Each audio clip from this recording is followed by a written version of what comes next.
Ang pagdakop kang Hesus. Lucas Kapitulo 22 versikulo 47, 53. Samtang nagasalti pa si Hesus, miabot ang daghan nga mga tawo.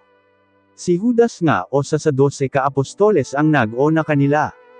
Miduol si Judas kang Hesus ug mihalok kanya. Mingon si Hesus kanya, Judas, budian mo ba ako nga anak sa tawo pinaagi sa o sa kahalok?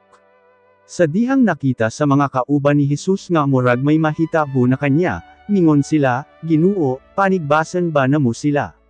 Ug gitigba sa o sa kanila ang sulugoon sa Pangulong Pari, ug naputol ang tuong dalunggan niini.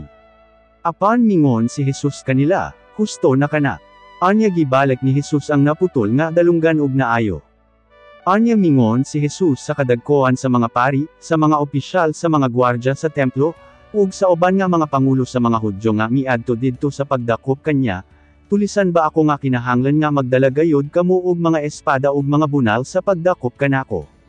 Adlaw-adlaw didto ako sa templo ug didto usab kamo. Nganong wala man ninyo ako dakpa? Apan mao na kini ang inyong higayon. Ug nining panahuna nagahari ang kangitngit.